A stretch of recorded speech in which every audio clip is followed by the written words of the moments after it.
চাঁদাবাজির কারণে নিত্যপণ্যের দাম বৃদ্ধি পাচ্ছে বলে জানিয়েছেন ঢাকা মহানগর পুলিশের ডিএমপি কমিশনার শেখ মোহাম্মদ সাজ্জাদ আলী।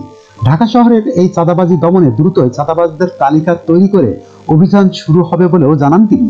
শনিবার 21 ডিসেম্বর দুপুরে রাজধানীর কাকরাইলের ডিপ্লোমা ইঞ্জিনিয়ার্স ইনস্টিটিউটে পুলিশ, ছাত্র জনতা ও রমনা মডেল থানা এলাকার নাগরিকদের সমন্বয়ে মত বিনিময় সভায় একথা বলেন তিনি। ডিএমপি কমিশনার বলেন, চাঁদাবাজির কারণে নিত্যপণ্যের দাম বৃদ্ধি পাচ্ছে।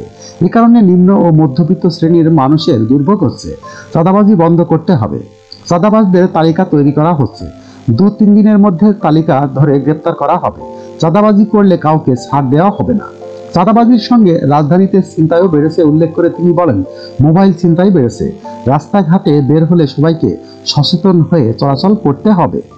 ফুটপাতে হকারদের বিষয়ে শেখ মোহাম্মদ সাজ্জাদ আলী বলেন, হকারদের একেবারে উচ্ছেদ করে দেওয়া অমানবিক। তবে হকাররা যেন সংযত অবস্থায় রাস্তায় থাকে, এর জন্য তাদের প্রতি অনুরোধ। সেই সঙ্গে হকারদের কাছ থেকে কাউকে চাঁদা দেওয়া যাবে না। ডিএমপি কমিশনার আরো বলেন, মোটরসাইকেল ঝুঁকিপূর্ণ বাহন। এই মোটরসাইকেলের 2-3 জন অত্যন্ত ঝুঁকিপূর্ণ। ঢাকার ট্রাফিক ব্যবস্থাকে শৃঙ্খলার মধ্যে নিয়ে আসব।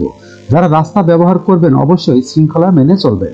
এছাড়া যানজটের মধ্যে গাড়ি চালকরা অনবরত হরেন বাজাতে থাকেন, কিন্তু যানজটের মধ্যে হরেন বাজালে সমাধান কি? যারা বারংবার হরেন বাজাবে তাদের বিরুদ্ধে শীঘ্রই ব্যবস্থা নেওয়া হবে।